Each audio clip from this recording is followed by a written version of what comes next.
Everyone, कैसे आप सब? मसीह में आप सबकी सलामती हो। Welcome back and other video. आज की वीडियो में हम ईद पेंतिकोस्त के बारे में जानेंगे कि पेंतिकोस्त का मतलब क्या है, ईद पेंतिकोस्त कब मनाई जाती है और ईद पेंतिकोस्त क्यों मनाई जाती है। इन सब क्वेश्चन के आंसर आज की वीडियो में हम जानेंगे। सो आए हम सबसे पहले प्रेयर करते हैं। आसमानी बाप, मैं दिलो दिल की गहराइयों से आपका शुक्र अदा करती हूँ। आप शुक्रगुजारी के लायक है, हशमत और बुजुर्गी के लायक है यीशु नासरी।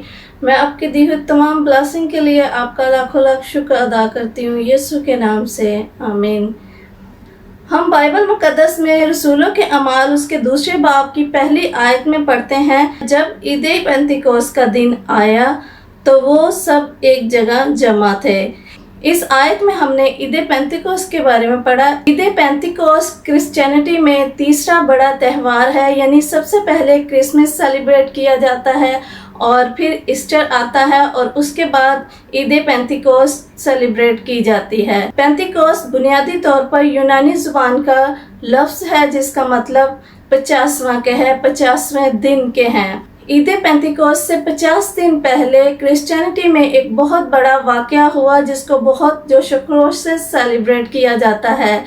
यानी ईद पेंतिकोस्त से 50 दिन पहले ईस्टर सेलिब्रेट किया जाता है, ईद क़यामतुल मसीह सेलिब्रेट की जाती है। यीशु मसीह जब गुड फ्राइडे वाले दिन सलीब पे मसलूब हुए और तीसरे दिन मुर्दों में से जी उठे और यीशु मसीह के जी उठने की खुशी में ईस्टर सेलिब्रेट किया जाता है और ईस्टर से 50 दिन बाद ईद पेंतिकोस्त सेलिब्रेट की जाती है। हम देखते हैं कि 50वें दिन को या ईद पेंतिकोस्त को क्यों सेलिब्रेट किया जाता है।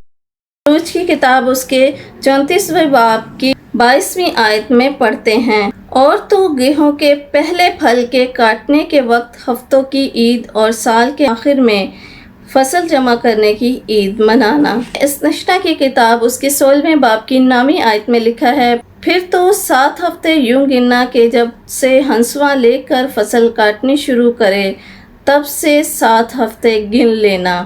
खरूज की किताब 34 बाब उसकी 26वीं आयत।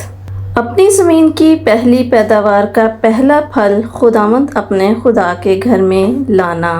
पुराने अहदनामा के इन हवालाजात में हम सीखते हैं कि जब तुम अपने खेत के फलों को हासिल करो या गेहूं से फसल हासिल करो तो उस दिन से लेकर 7 हफ्तों के बाद ईद मनाना, यानी 7 हफ्ते 49 दिनों पर मुश्तमिल है और 50वें दिन ईद मनाना।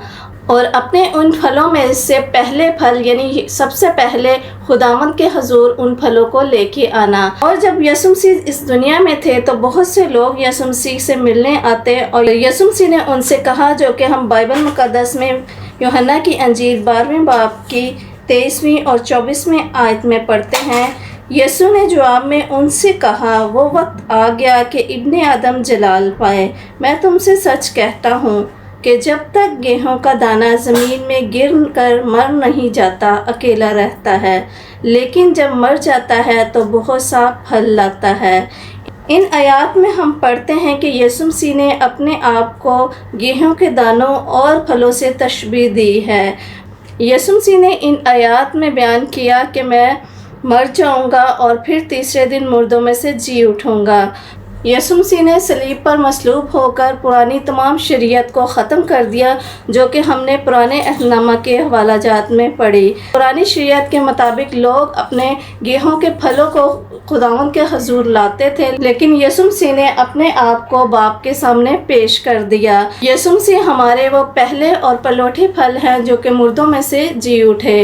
और जब यीशु मसीह मुर्दों में से जी उठे और 40 दिन तक ज़मीन पर रहे, इन 40 दिनों में यीशु मसीह 8 बार मुख्तलिफ लोगों पर, अपने शागिर्दों पर ज़ाहिर हुए और उन्हें बताते रहे कि मैं मर गया था और अपने वादे के मुताबिक मुर्दों में से जी उठा हूँ।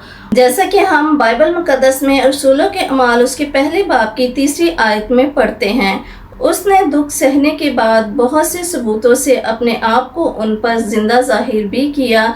चुनाचे वो 40 दिन तक उन्हें नजर आता और खुदा की बादशाही की बातें कहता रहा। इन 40 दिनों में यीशु मसीह जब लास्ट टाइम अपने शागिर्दों पर जाहिर हुए तो यीशु मसीह ने उनसे कहा, रसूलों के अमाल पहला बाब 8वीं आयत, لیکن جب روح القدس تم پر نازل ہوگا تو تم قوت پاؤ گے اور یروشلم اور تمام یہودیہ اور سامریہ میں بلکہ زمین کی انتہا تک میرے گواہ ہوگے۔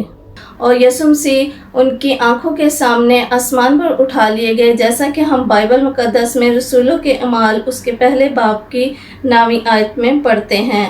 یہ کہہ کر وہ ان کے دیکھتے دیکھتے اوپر اٹھا لیا گیا اور بدلی نے اسے ان کی نظروں سے چھپا لیا۔ اور یسوع مسیح نے آسمان پر جانے سے پہلے اپنے شاگردوں سے وعدہ کیا کہ میں تمہیں تنہا نہیں چھوڑوں گا، اکیلے نہیں چھوڑوں گا، بلکہ میں تمہارے لیے دوسرا مددگار بھیجوں گا۔ یوحنا کی انجیل اس کا 14واں باب اس کی 16ویں آیت۔ اور میں باپ سے درخواست کروں گا تو وہ تمہیں دوسرا مددگار بخشے گا کہ اب تک تمہارے ساتھ رہے، یعنی روح حق، جسے دنیا حاصل نہیں کر سکتی کیونکہ نہ اسے دیکھتی اور نہ جانتی ہے۔ تم اسے جانتے ہو کیونکہ وہ تمہارے ساتھ رہتا ہے اور تمہارے اندر ہوگا۔ جب 120 کی جماعت پورے جوش کے ساتھ، پوری لگن کے ساتھ، پورے ایمان کے ساتھ دعا کر رہی تھی تو یسوع مسیح کے اس وعدے کے پورا ہونے کے منتظر تھے جو کہ یسوع مسیح نے آسمان پر جانے سے پہلے ان کے ساتھ کیا کہ تمہارے لیے میں ایک دوسرا مددگار بھیجوں گا جو کہ تمہارے ساتھ رہے گا بلکہ تمہارے اندر رہے گا۔ اور عید پینتیکوسٹ والے دن ہم بائبل مقدس میں رسولوں کے اعمال اس کے دوسرے باب کی پہلی 4 آیات۔ جب عید پینتیکوسٹ کا دن آیا تو وہ سب ایک جگہ جمع تھے کہ یکایک آسمان سے ایسی آواز آئی جیسی زور کی آندھی کا سناٹا ہوتا ہے، اور اس سے سارا گھر جہاں وہ بیٹھے تھے گونج گیا، اور انہیں آگ کے شعلہ کی سی پھٹتی ہوئی زبانیں دکھائی دی اور ان میں سے ہر ایک پر آ ٹھہری، اور وہ سب روح القدس سے بھر گئے اور غیر زبانیں بولنے لگے جس طرح روح نے انہیں بولنے کی طاقت بخشی۔ اور اس کے بعد وہ روح القدس سے بھر گئے اور یسوع مسیح کے حکموں کے مطابق یسوع مسیح کی تعلیمات کو لوگوں تک پہنچانے لگے اور معجزات کرنے لگے۔ اور جب ہم یسوع مسیح کے کہے ہوئے ان الفاظ پر غور کرتے ہیں کہ روح القدس تمہارے ساتھ ہوگا، تمہارے اندر ہوگا، اس آیت کے مطابق یہ کنسیپٹ غلط ہے کہ ہمیں جب روح القدس ملے گا تو ہم غیر زبانیں بولنا شروع کر دیں گے۔ روح القدس آلریڈی ہمارے اندر ہے اور ہم بعض ٹائم روح القدس کو رجیدہ کر دیتے ہیں، ناراض کر دیتے ہیں اپنے جسمانی کاموں کی وجہ سے، دنیاوی کاموں کی وجہ سے۔ جب کوئی یسوع مسیح کو جس وقت قبول کرتا ہے پاک روح اسی وقت اس کے اندر آ جاتا ہے۔ اور جب ہم پورے ایمان کے ساتھ دعا کرتے ہیں پاک روح پر بھروسہ رکھتے ہوئے تو پاک روح ہمارے ہر طرح کے مشکلات کو، ہر طرح کے مسائل کو حل کرنے میں ہماری مدد کرتا ہے۔ سو آئی ہوپ آج کی ویڈیو آپ سب کے لیے انفارمیٹیو ہوگی۔ سو دیکھتے رہیں ہمارے YouTube channel grace of God. Bye bye, God bless you all, take care. Subscribe.